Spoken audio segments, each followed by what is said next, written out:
Hey guys and gals, I'm Ty with your Game Save, and today I'm bringing you my review for Prototype 2. The game is set sometime after the events of the first prototype, when yet another viral outbreak occurs. But what's that? You don't know what happened in the first prototype? Don't worry. On the main menu, there's an option to select Prototype Recap, where you'll get a nice entertaining video, which will fill you in on the important things that happened in the first game, as well as some things that didn't, for those of you who did play the first game. Anyway, our character James Heller manages to get forcibly recruited by the protagonist of the first game, Alex Mercer, in an apparent revenge plot against the government company Blackwatch. But, of course, it wouldn't be a good story if everything were as it seemed, and so, things are not as they seem. The story has many twists and turns, and a few surprises up its sleeve. Some are predictable, and others not so much. There are also changes in focus as the story progresses in an attempt to keep you from getting bored and feeling the need to go on a rampage through the streets of Manhattan. The story in this game, when compared to the first, does seem to be slightly more developed, noticeably when it comes to the characters that surround Heller, as they get more depth and some character to their character.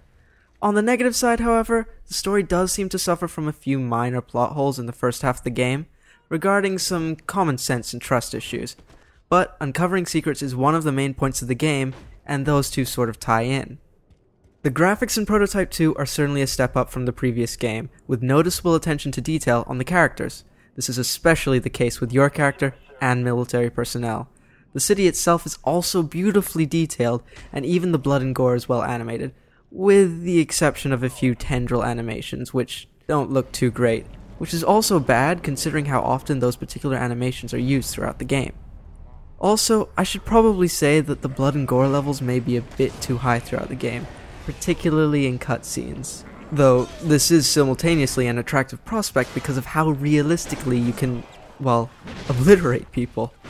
Speaking of obliterating people, the combat systems are very fluid when it comes to fighting with your powers, and easy enough to use that once you get the hang of each of your powers, it will be hard to go wrong in a fight. Even if you are in a bind, you should really only need to use your Devastator move on the harder difficulties. Getting your hands on weapons almost doesn't seem to be worth it, unless they're as destructive as a rocket launcher, or better, as, for the most part, your powers will not only be more damaging, but much easier to use. If you do need to use a rocket launcher for the occasional large enemy, there will almost certainly be an unwitting soldier nearby to lend you his. Should you wish to wreak havoc in other ways, you also have the ability to drive tanks and fly helicopters later on in the game.